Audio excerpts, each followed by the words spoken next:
Good morning, Facebook group.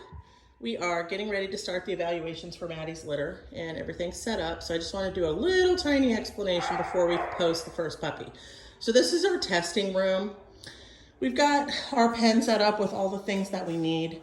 And we have a couple of shelves in the background that I don't love, but they're just gonna have to stay there for today. So we're gonna conduct our testing in here. Hannah's gonna do the video for me and I'm gonna do the actual testing. When in the midst of the testing, these are the things that we are looking for. All these personality traits of the puppies. I will explain those more in depth later. But I wanted to give you guys an idea of what we're doing and why.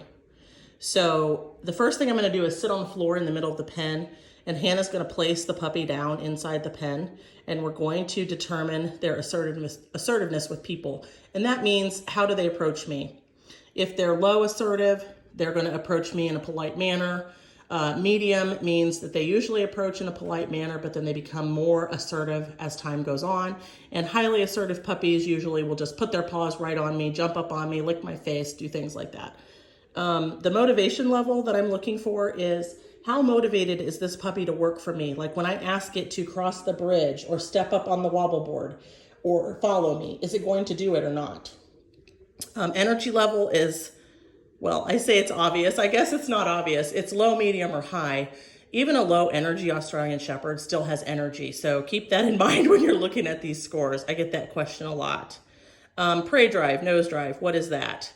Prey drive is when they like to chase small things and basically devour them. Like we have a couple of toys that show their prey drive. We'll show you that later. I'm sure some of these puppies will have prey drive.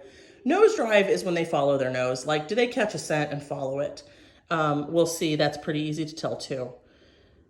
Herding drive. That's not necessarily when they want to chase stuff, but it's when they want to move stuff around. So if we can't tell that from the video, then we will take them outside and do a separate evaluation for that later. Excitability, reaction to movement. We find that's an Australian Shepherd trait. Like the more excitable they are and the more reactive to movement they are, the more they want to chase stuff. So sometimes those puppies are a little bit more difficult in a home with cats and small humans. So it's just something to keep in mind for later. Human focus or pack drive is when the puppy is highly interested in where the human is. They want to be with the human. They pick the human over the toys. They pick the human over the other dogs, etc. Touch tolerance is basically how touch tolerant are they, and you'll see the 10-step puppy handling exercise that we do during the test. Sight and sound sensitivity, you'll see what we do there. We're going to pop an umbrella open in their face for sight sensitivity, and we're going to run one of those Fisher-Price poppers across the floor for sound sensitivity. Those two traits are adjustable, which means if they have sight and sound sensitivity today, that we can work on that between now and 16 weeks old, and we can get rid of that sight or sound sensitivity. So just so you know. So we're just trying to get a gauge on where they are today at 7 weeks so that we can work on that before they go home. Confidence, like how do they approach a new situation? This is a room they've never been in before. These are toys they've never seen. These are items they've never seen. So we're going to see how confident they are in this situation. Nerve strength or resiliency is their ability to get over stress. How quickly do they get over stress?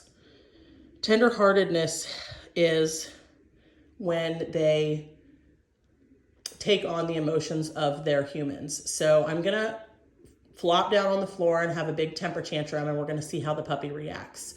We don't want highly or extremely tenderhearted puppies in service homes or in homes where we have toddlers that may be having temper tantrums or anyone with high anxiety. And then dog friendliness. Overall, we've introduced these puppies to several neutral adult dogs over the past week, and they've all been friendly with the other dogs. So this is just sort of a backup test for us. They're going to meet the Husky today and see what they think of Mr. Husky. So we'll post the videos as we go along, and let me know if you have any questions.